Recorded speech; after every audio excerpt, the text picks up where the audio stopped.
Hello, everyone, and thank you for joining our live session today. My name is Larissa. I'm an event planner at Reactor, joining you from São Paulo in Brazil today.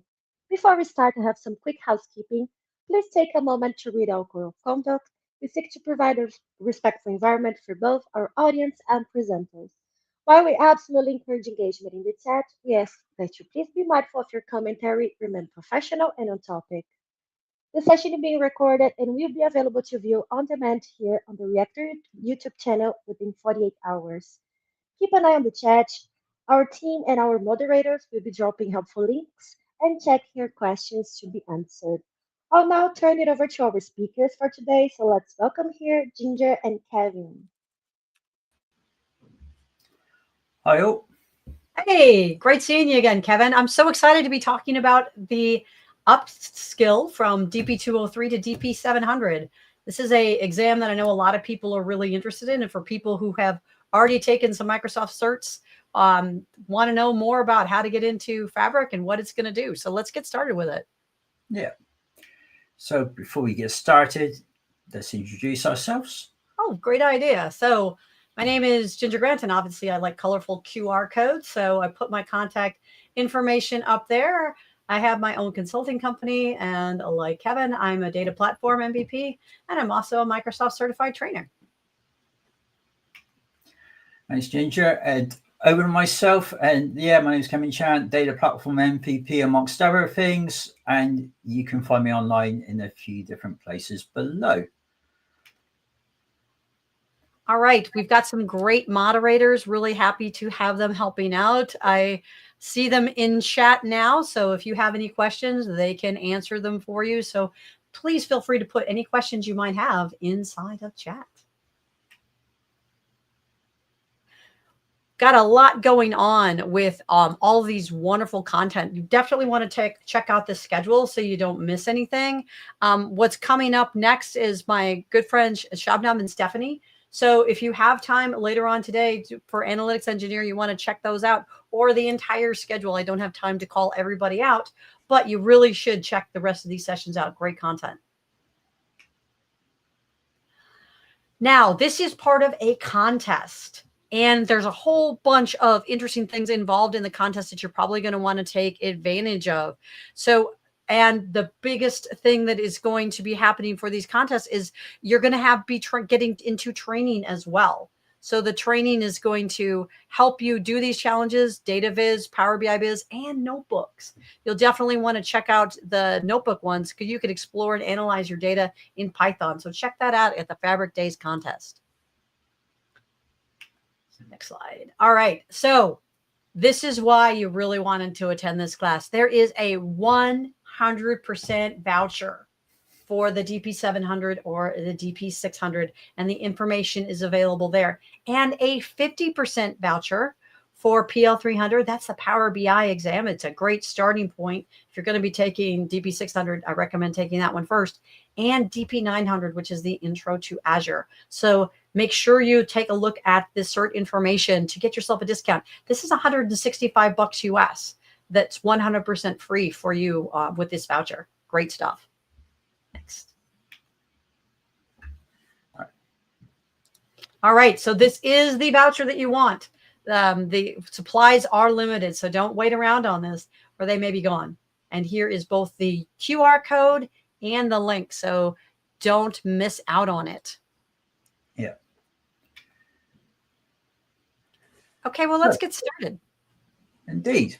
So yeah, so we are essentially covering all of the skills required to upskill, like Ginger mentioned just now, from the DP-203 exam, which is now retired, which you used to do to gain the Azure Data Engineering certification. Now for the DP-700, which is the Fabric Data Engineer certification. As you can see on the slide, we're going to be covering various things today, like data engineering and certifications. We're going to quickly go through an introduction to Microsoft Fabric. Then we're going to touch on data engineering within Microsoft Fabric itself, including implement and manage analytics solutions, ingest and transform data, and monitor and optimize solutions. Now, just a reminder for all of you, even though we've already looked and glanced over the chat and we can see a lot of you have been interactive already. Feel free to say hi in the chat, say where you're from, ask questions. We've got 3 expert moderators helping us today, so feel free to ask away. So let's go straight in, talk about data engineering and Fabric certifications. So as you can see here on the slide, we have various role-based certifications for Microsoft Fabric. We have the PO300, like Ginger mentioned earlier, that's the Power BI certification.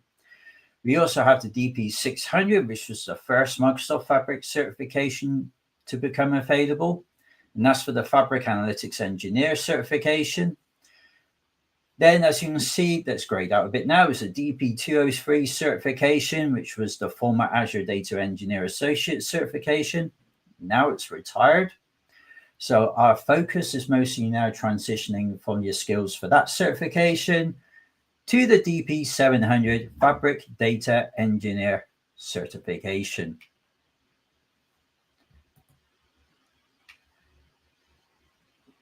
So a bit about this certification, even though you've probably all looked at the criteria for this exam online, I'll give you a quick run through. So yeah, it's known as a DP-700 exam.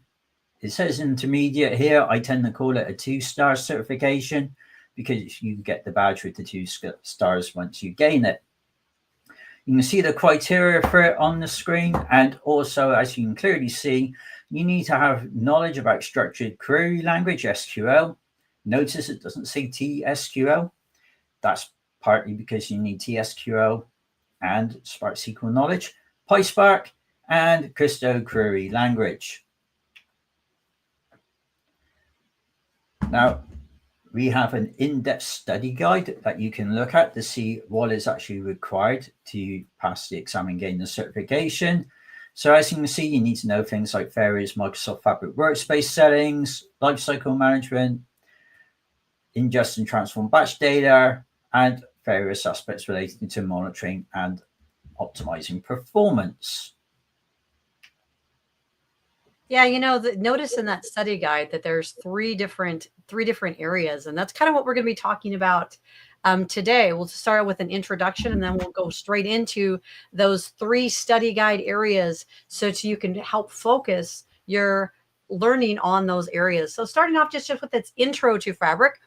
For those of you who have not taken a look at Fabric, it has gotten to be the replacement for the DP-203 because Microsoft is putting so much of their focus and tools inside of one place, and that one place is Fabric. With DP-203, you had a lot of different Azure components. Those components have moved into Fabric, which is why the exam is focusing now on Fabric rather than an Azure certification, that 2-star one we were looking at before. So Kevin, if you just click to the next one, we can take a look at the different elements that have been put inside of Fabric. So for those of you who aren't surprised, yes, it did take over the entire Power BI website. So if you type powerbi.com now, you'll get to Fabric. There are data factory and manipulation tools, pipelines, ADF straight up, different things you can use for data engineering, primarily notebooks, which you're going to need if you're doing that PySpark stuff that Kevin talked about just a little bit ago. Data warehouse, for those of you who wish to store it there instead of a Lakehouse. Incorporating data science elements, again, using the Spark clusters for that. And then real-time intelligence. On the previous slide, Kevin talked about KQL. KQL is used for real-time intelligence. So you're going to need to understand how that works and how you're going to configure that for this exam. If you can click on the next one, we're going to focus on the first area, starting off for the exam, and that's that implement and manage solution. So if you could just go to the next slide there, Kevin. Yeah. So one thing about implementing and managing solutions, this is the 30 to 35% of the exam. We're going to be covering workspace configuration, lifecycle management, security and governance, and orchestration. So that's what this section focused on. And if you work with DP-203, the fundamentals, well, they're kind of familiar, but you still set up environments, you secure your assets, and you orchestrate your pipelines. The difference is you're doing it inside of Fabric. Next slide. All right, so data ingestion with Fabric. By the way, I wanted to call out for mirroring because it says more coming soon. I looked at Fabric yesterday and looking at mirroring, and Oracle is now showing up on Fabric as a preview item. So not only do you have Azure Cosmos DB, Azure SQL DB, MongoDB, you also have in the preview section as well, SQL Server on-prem. So if you have a SQL Server on-prem database and you wish to mirror it and put your data into Fabric, you can ingest that into Fabric. Microsoft actually created a new method for doing that in SQL Server 25, but you can use SQL Server on-prem mirroring for 2016 to any version after that. But 2025 is going to move from the change data capture transformation to a new CES transformation. In addition to that, you also have the ability to do links, shortcuts to Dataverse, Google, Amazon, and of course, any component that you might have in Azure. Now, all of this is going to live on OneLake, and OneLake is the one storage environment for all of Fabric, and managing that is really getting kind of tricky. And that's where you are going to be creating workspaces to put the different components and elements that you're going to be using. Your notebooks, your pipelines, those are going inside of pipelines that are going to be manipulating and using the data that you're going to bring in, whether it's from mirroring or it's from a shortcut. Next slide. So data storage in Fabric. So the OneLake is really kind of a fancy ADLS Gen 2. So it is hierarchical cloud storage. In terms of cloud storage, you get as many as terabytes as you have licensed. If you get an F2, you get 2 terabytes. And it's compatible with Gen 2 applications, including Databricks. So if you do want to get some incorporation with Databricks elements, you can definitely do that as well. And that is, of course, going to be inside of Fabric.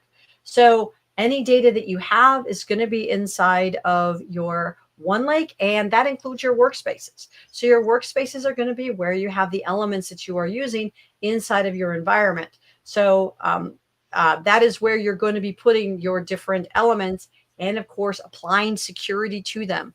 They're going to be using the same kind of security that you see inside of Power BI today. So if you're familiar with that, you're familiar with how that works. Go ahead, next slide, Kevin. Sure. So looking at integration, we're looking at Data Factory. So we're looking at pipelines. Primarily, that is going to be using the copy command. Definitely want to get good at that. And also Dataflow Gen 2, which is the Power Query version of data transformation. Unlike pipelines, there are size limits for Dataflow Gen 2, but you'll definitely want to know what kind of things that you can do with the Dataflow Gen 2. If you want to do a little transformation, you want to change the type, definitely use that. But you don't want to, I highly recommend in Dataflow Gen 2, while you can do things like pivoting and unpivoting, I'd stay away from that and use it for just simpler things, and you're less likely to have issues. And also real-time intelligence. It's really important for DP-700 that you look at how you can possibly use real-time intelligence. This may be something that you're not that familiar with. Looking at the different windowing functions for evaluating the results that you get back. Definitely something that you're going to want to examine when you're looking at studying for this exam. Yeah. And also, as well, as long as it's okay with you, Ginger, I just want to add a bit more to this. Sure. Just remember that some of these can actually work together as well. So in a pipeline, for example, you can call a Dataflows Gen 2 or notebooks activity. And when you are getting up to speed with real-time intelligence, just make sure you know all the aspects of working with things like what they call event streams, which is the low-code, no-code way of ingesting the real-time data. So, guessing next slide. Thanks for calling that out, Kevin. Yeah, you're welcome. It just popped into my mind. I thought I'd better mention it for everybody there. So Anyway, now we're going to talk about loading that batch data into Microsoft Fabric itself. So we're going to just cover in this section a few various things relating to that, about the fundamentals, etc., etc. So first of all, let's cover the data storage options for actually doing this in Microsoft Fabric. So when you're ingesting data, you tend to have the destination as either a Lakehouse, and that tends to be there. You can either do it straight as for the files. So basically, if you, for example, have CSV files stored somewhere and you want to orchestrate the movement into Fabric, put them directly into the files section in the Lakehouse, and you'll see them in the files section in the Lakehouse editor. Or you can immediately transform them into a Delta table within your Lakehouse for use immediately. Similar kind of thing applies when you go to ingest data. You can have your warehouse for a destination as well. So basically a table in your data warehouse. You can also have it as a destination. A SQL database is your destination as well now. And this can be quite useful in various situations as well. For example, the mirroring that Ginger was talking about earlier, you could mirror various items into a SQL database in Fabric. So one of the things that you need to make sure you're aware of when you're looking to transfer your skills for this exam is actually the various scenarios for them. So there are some different tools to bear in mind when you're looking to do the batch data ingestion. So first of all, there's Apache Spark. So basically ingest data using notebooks and Spark definitions. If you work, for example, with Azure Synapse Analytics in the past or Azure Databricks, this way of ingesting data will be very familiar to you. It's the same method effectively. You're working with Spark and notebooks. You can also use the SQL Analytics endpoint. So basically, this is an endpoint that you can connect to in Microsoft Fabric, for example, for either a Lakehouse or a data warehouse or a SQL database in Fabric, connect up to and ingest data through there. Then you can look to use Dataflows Gen 2, like Ginger was talking about earlier. You get that nice Power Query kind of front end that you can work with, generate your queries. And for those of you who worked with Dataflows Gen 1 in the past, the main thing you need to realize as well is that with Dataflows Gen 2, this is where you can actually set your destinations. Then there's data pipelines. And when you're working with the canvas for data pipelines in Fabric, you may notice it's very similar to Azure Data Factory canvas and the same canvas for Synapse pipelines. And then the other method is shortcuts, like Ginger was talking about earlier as well. You can have shortcuts for various things like data first, folders in Azure Data Lake storage, etc., etc. Now, it sounds like a lot to take in, and that's why Microsoft have come up with this ingestion decision guide that you can see on the screen here. So, for example, when to use the data pipeline copy activity, when you want to do simple, straight like-for-like copy with barely any transformations, this is ideal. If you want to look to use Dataflow Gen 2, then, for example, when you want to do a large amount of complex transformations, but in a low-code, no-code kind of way, or when you want to use Spark. So, for example, if there are certain connectors which for some reason aren't available in pipelines or data flows, Spark can be an appealing option, especially since it's been around for quite some time. As you can see on the sources there are literally hundreds of Spark libraries to help you out. And especially if you're very competent with working with Python, PySpark, etc., this could be a good option for you. There's also a lot of Copilot help you can get with Spark too. This is a very good point, and that's not on this particular slide. So yes, if we go back to this slide, everybody, one element to bear in mind as well is that Copilot can help you out with doing your data pipelines, for example. So Copilot can help to an extent when you're working with data pipelines now. With Spark as well, Copilot can actually help you when you're working away in your notebooks. So it is worth looking into.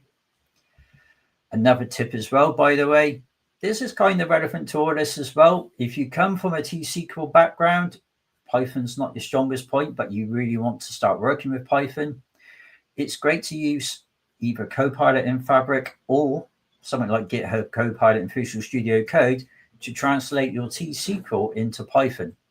Just a little bit of tip for all of you looking to learn Python / PySpark. So thanks for reminding me about that, Ginger, by the way.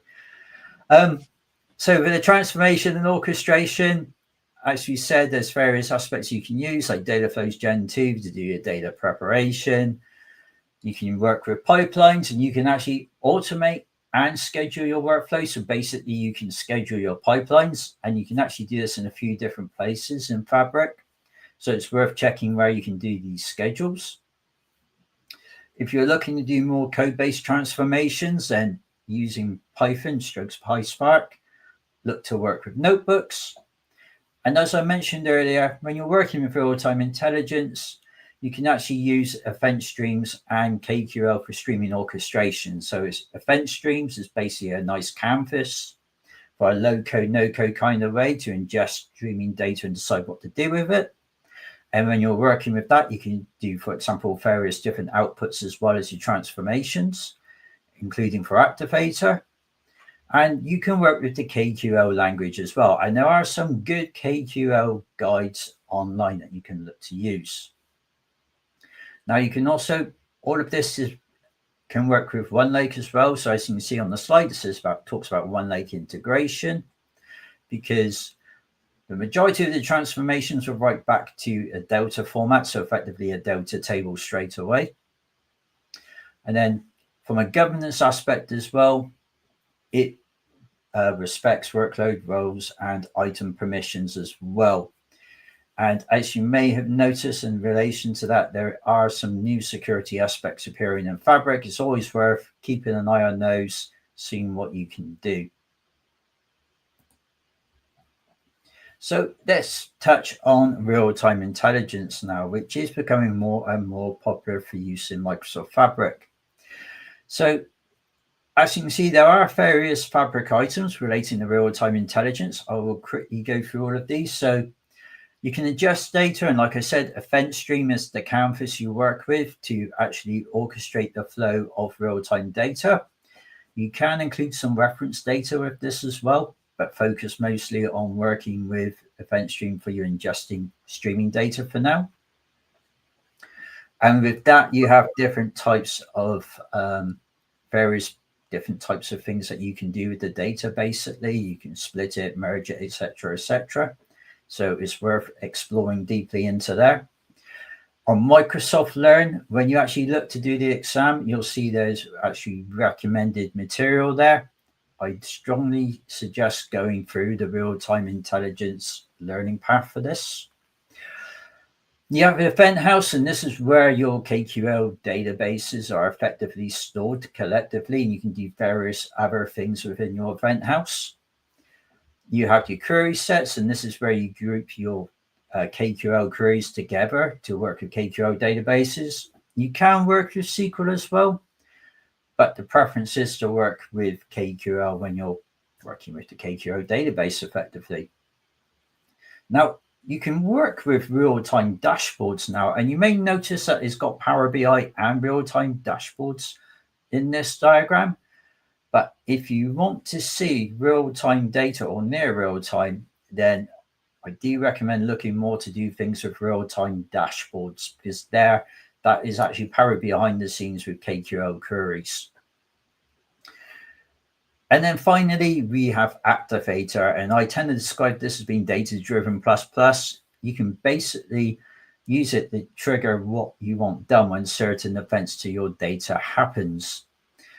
And even though, as I mentioned earlier, you tend to do this when you're working with event streams, you can actually set up Activator inside your Power BI reports as well. But my advice is to get the grips working with it first in event streams and then customize it through there. Anyway. You know, there's a lot of really great content on Reactor for previous ones. I know that this is not the first DP-700. So those of you who are looking to study, definitely check the rest of them out on Reactor. They've got some great content. We're going to move on into monitoring and optimizing Fabric solutions, because once you have a solution, you need to be able to manage it and monitoring it. And doing that with, of course, the different tools inside of Fabric. So looking at how you can do that. You're definitely going to want to know, hey, go ahead and click on the next slide so we can look at the different things that you can look at for monitoring. You're going to want to know whether or not it's performing well, and costs. Not all different elements that you can use have the exact same capacity usage inside of Fabric. So you're going to want to look at what I can do to be more efficient. How scalable are they? I mentioned earlier that Dataflow Gen 2, don't try that with like a terabyte file. You're going to run into problems. Different elements are more scalable than others. And how timely are they?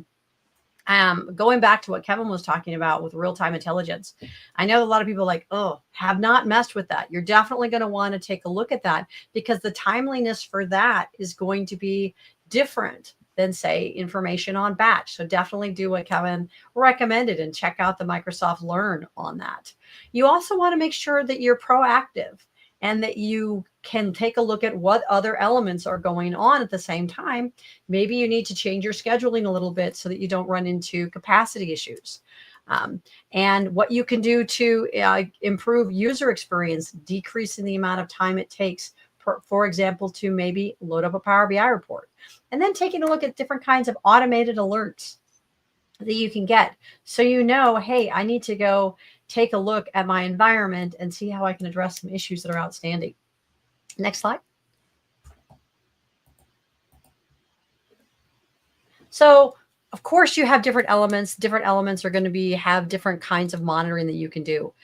Data pipelines, this is a very robust monitoring schedule. It's something that Microsoft took from the success that they had with their Azure product. So you can monitor every element of it. It is natively, the pipelines are JSON, so you can take a look at the JSON element inside of it. You can do a lot of great error handling. You can monitor that. You can get warnings if things are not working. For your data flows, looking at how efficient they are, looking at that versus capacity. Looking at your semantic model refreshes. Now, semantic model refreshes are something that I hope that you get away from using Direct Lake instead. There's a lot of benefits for that. And that's another thing that I would take a look at when you're looking at semantic models. Doing it in Direct Lake versus doing an import where you're doing a refresh. Your Spark jobs. How efficient are they? What libraries are you using? And this, of course, is going to help you with your notebooks. Then taking a look at your Lakehouses. And of course, your event streams. The event streams, again, that's going to be completely different because Microsoft has an entirely different monitoring section for things that are live, because live requires different data elements that you are going to need to look at. This is going to, the tools are going to help you look at the overall health, and then you can take a look at collecting and reviewing the data that you're getting, and seeing if you have bottlenecks at certain times of the month, perhaps. Maybe you do month-end processing and things just don't work right with your current capacity level. Look at how much you are in your capacity monitor, how much capacity you're using for different tasks, see if you're hitting any ceilings, and then look to see what you can do to optimize the performance of some of the elements you have created so that they can perform better. So look at the best practice for identifying what matters, regularly reviewing your data, because if you don't look, you're not going to find anything. Look to act on different kinds of anomalies you're getting, and look at some insights for optimization. And that's going to help improve your throughput and performance over time. Next slide, Kevin.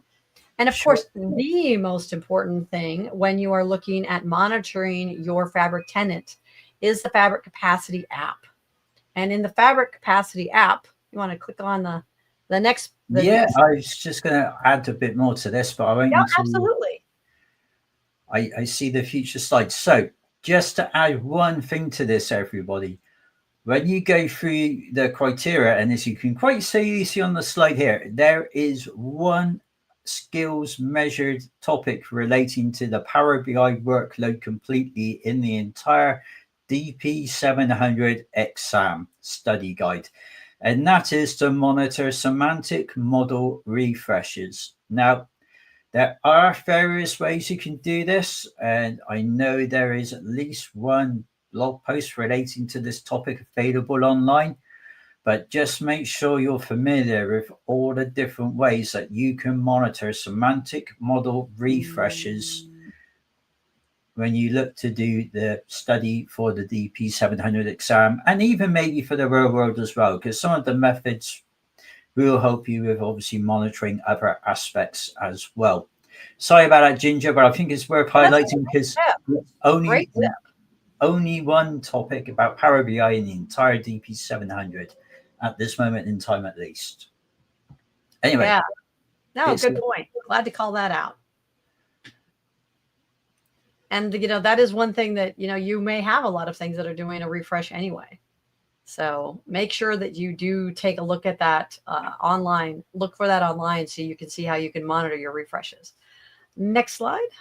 Yeah, I did go to the next slide anyway. You've got sorry, everybody, I was using a hand signal. No one can see my screen. You do have that nice new blue banner that's just appeared as part of the next slide for the identify, collect, resolve, and optimize. But I can go to the next slide. That's fine.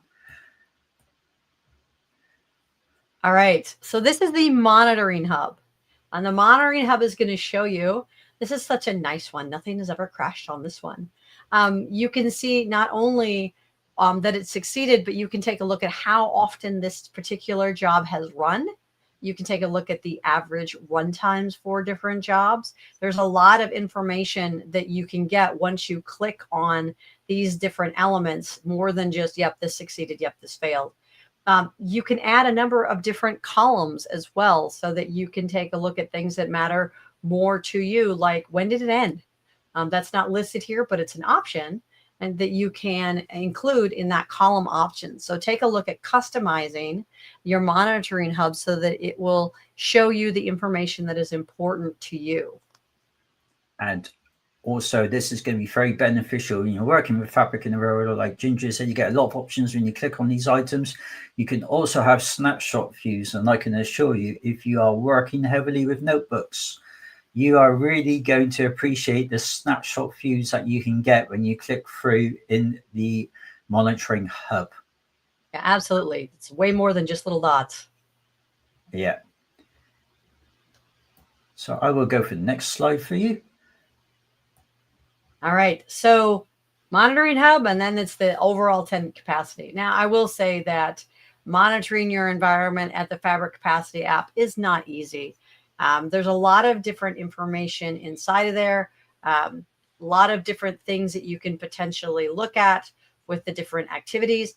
But one thing that is really good to notice about this particular image is it shows you multiple capacities. Many organizations are looking to separate different capacities so that way dev doesn't take over production because they're doing something. And this is a good way of monitoring all the capacities that you have inside of your organization and looking at what items are taking the most resources at a given point in time. And of course, this is varied. Notice that this is for a specific time period.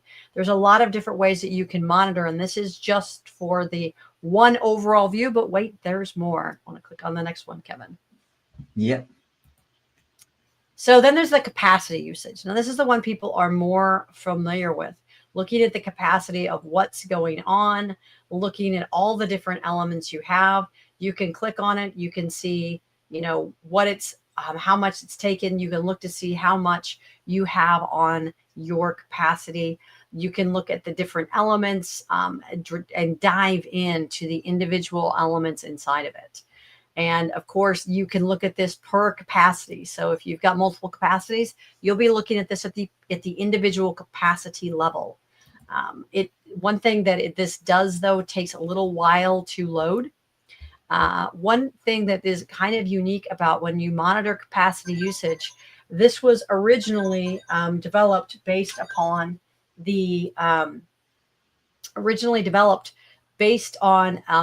Power BI. So you do need to install it as an app, then it creates a workspace, and then you can have information granted to that particular workspace. Yeah. Slide.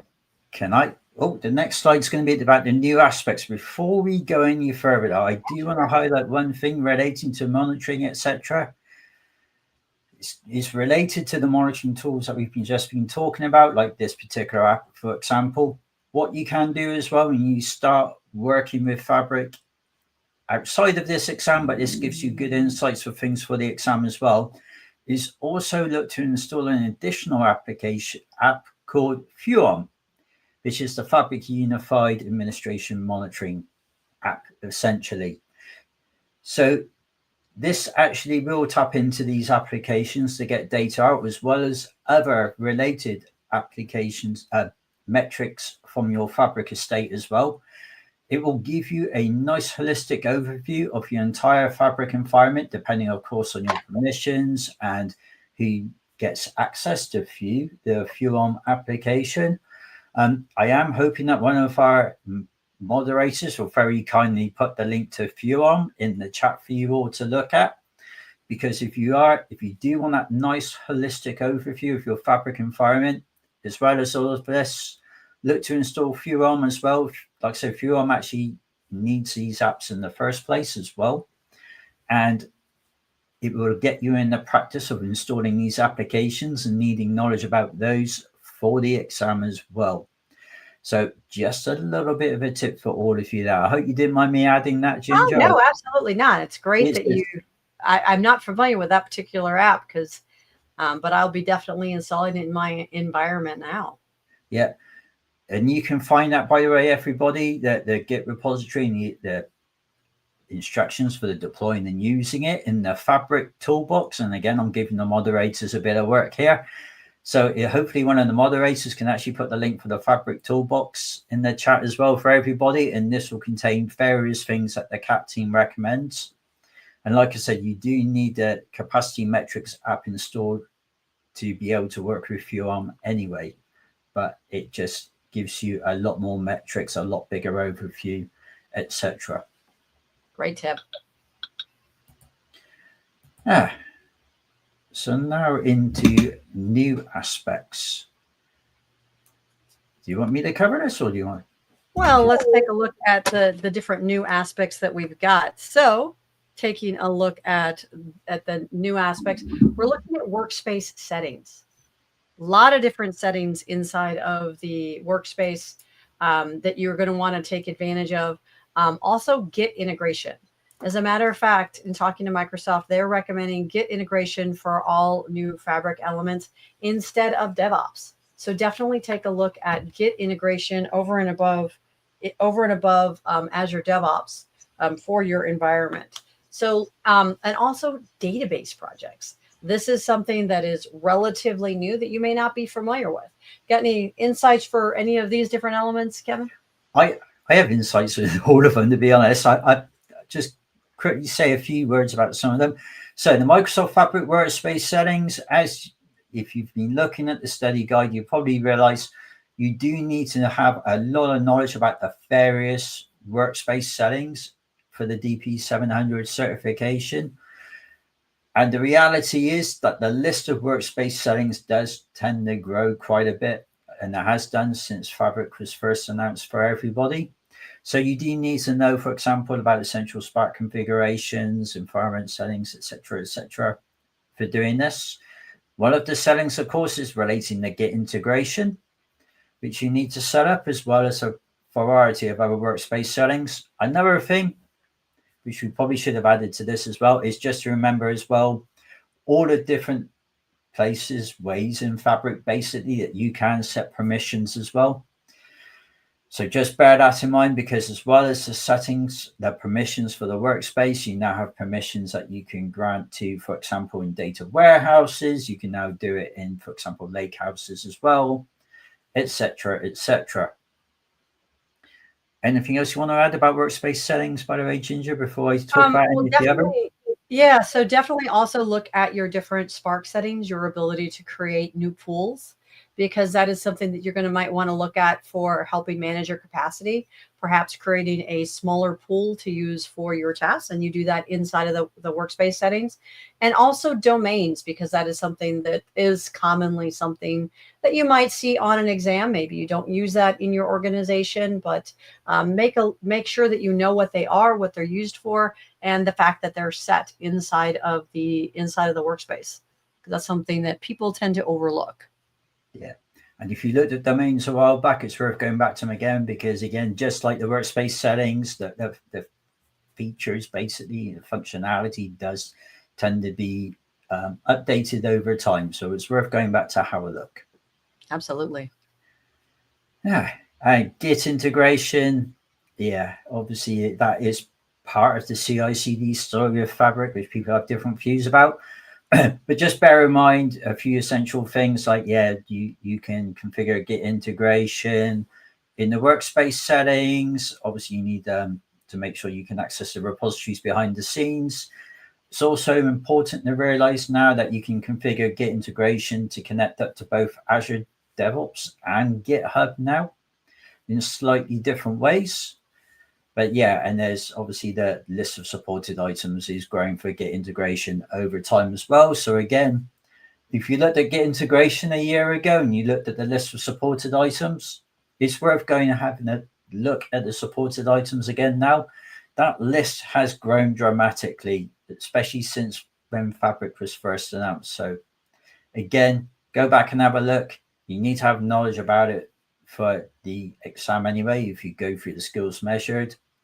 And yeah, it will, if you're looking to build on, if you're looking to perform CI/CD in Fabric, like Ginger mentioned earlier, it is basically a good starting point to actually have Git integration configured, get the metadata for your items stored in a Git repository somewhere, and then you can look to perform CI/CD with them.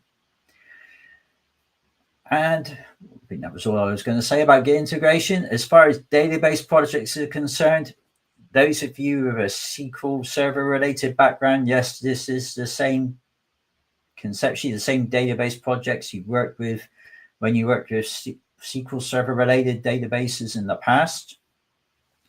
Be aware, if you do configure Git integration and then you deploy either a SQL database in Fabric or a Fabric data warehouse, behind the scenes in that Git repository, either in Azure DevOps or GitHub, it will create a database project as part of that Git repository in your location of choice.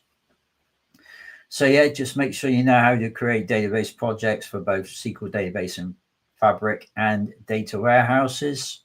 Like I said, schema-wise, etc., functionality is pretty much the same. And again, you can use those as part of your CI/CD story as well, if you want to work with the more traditional ways to perform CI/CD deployments in either Azure DevOps or GitHub. And that's the newest item on this list, because that was added much later than the other elements listed here. So people may not be familiar with it. So definitely check out database projects. Yeah. It's, again, another thing to bear in mind.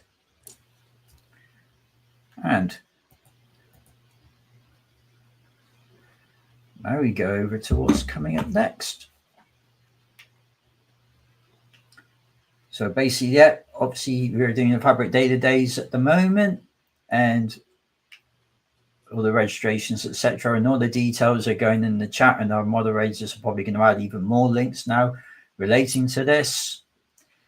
So obviously what's coming up next, we've already covered today, how to upskill from the 203 to the 700. And just to re-emphasize that what we've covered today is basically the Fabric items equivalent of the majority of the platform as a service services that you used to work with when you study for the DP-203 exam. So as you saw earlier, we covered, for example, instead of knowledge about Databricks and Synapse, now we're looking at working with Spark within Fabric itself in the data engineering workload. We covered as well, instead of looking at the Synapse SQL pools like you used to for the 203 exam, You now focus more on the data warehouses, whereas you needed in the past knowledge about Data Explorer and for the other real-time intelligence, well, the other real-time related services in Azure that you can use. Focus now more on real-time intelligence. However, one thing to remember about that, you would still look to have an understanding what offensives are when working with real-time intelligence, because you can have it as a source, etc., etc. So basically, we've just been showing you today the translation, how to port your knowledge over from when you worked with those services to the Fabric equivalents. So anyway. Yeah, definitely. I encourage people to take advantage of the Microsoft Learn elements, because this is not going to be enough. And they include more detail of the concepts that we're discussing here. So you want to take a look at them, and not just because you get the voucher. Yeah. Please, go through these recommended Learn modules. They are full of knowledge. If I remember correctly now, some of them being updated recently, so they include elements like CI/CD, etc., etc. So yeah, obviously to prepare for the exam, you request your voucher, etc., hands-on. At this moment in time, complete the Learn modules and have a look to see what you need to do the applied skills as well. You may want to, if they are available, that you can do certain labs for the applied skills to warm up your knowledge. But yeah, there's a point here, key point, get hands-on. So try and get a Fabric environment to work with yourself, to get familiar with all the aspects that we've mentioned today. Like I said, the applied skills, you can do online labs as well. Review all of the available preparation resources. As we mentioned, there's the Learn modules. There are other independent modules in Learn. There's a wealth.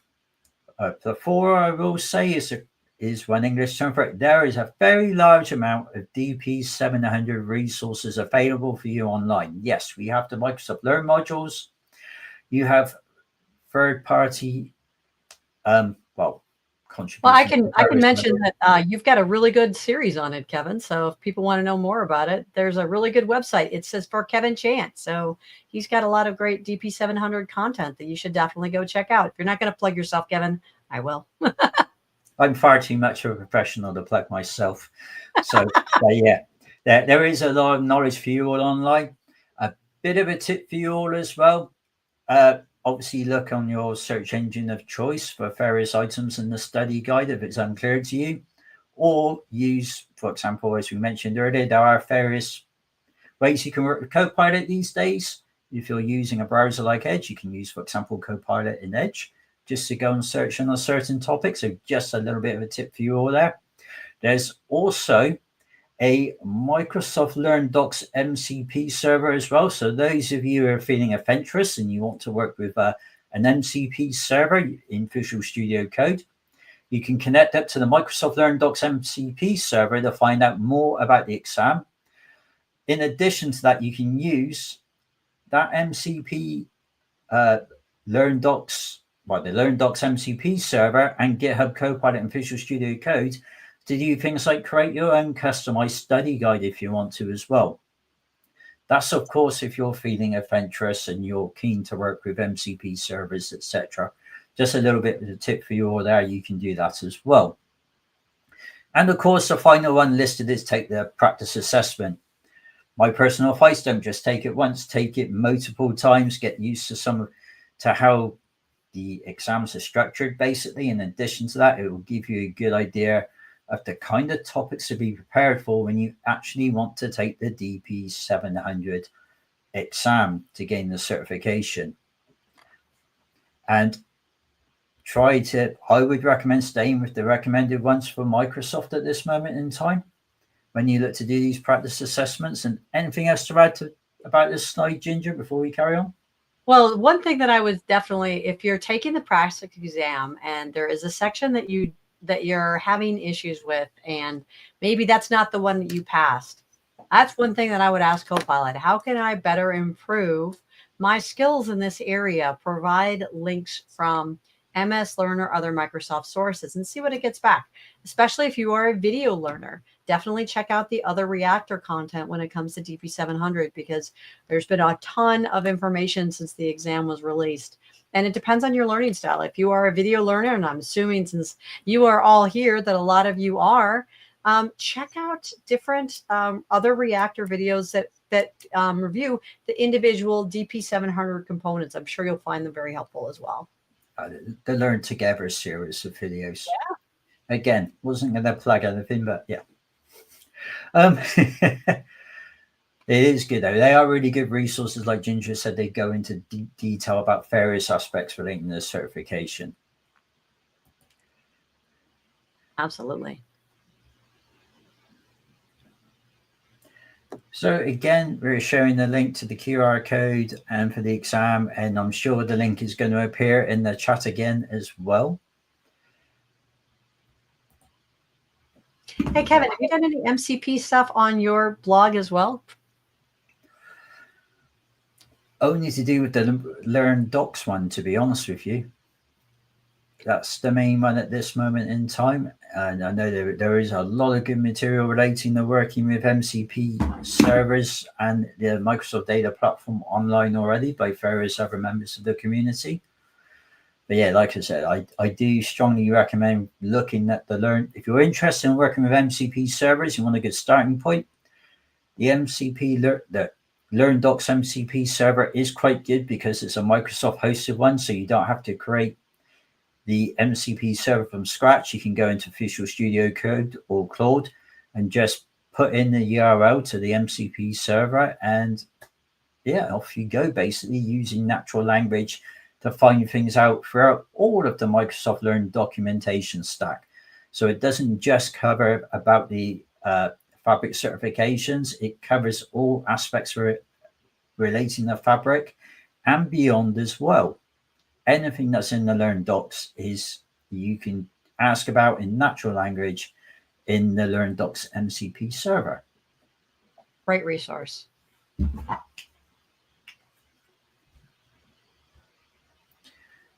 So here, again, this is a repeat of the slides that we showed you all earlier, and I'm sure the links have already been doing the rounds in the chat already.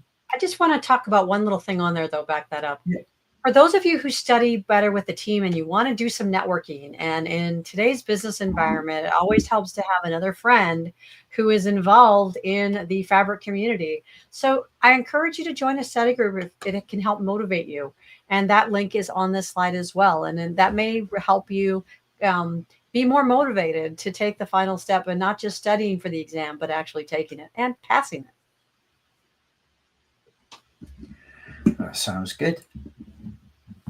So yeah, study guides, yeah, always study groups and etc. are always good to go with as well.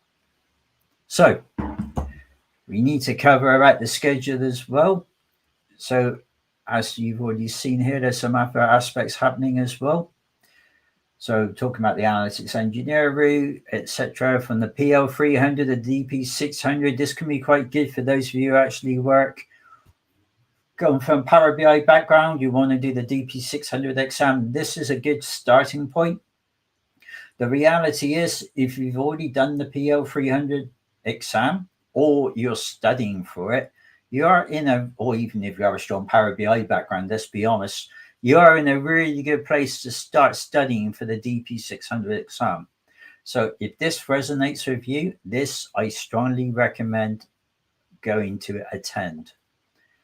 Absolutely. There's some great sessions, and I looked at the presenters, and there's some really good ones, especially later today. If you have time to see Stephanie and Shabnam talk about data analytics engineer for later today, they have I'm sure they'll be doing a great job with that analytics engineer. And let's face it, in today's economy, you want to learn more skills.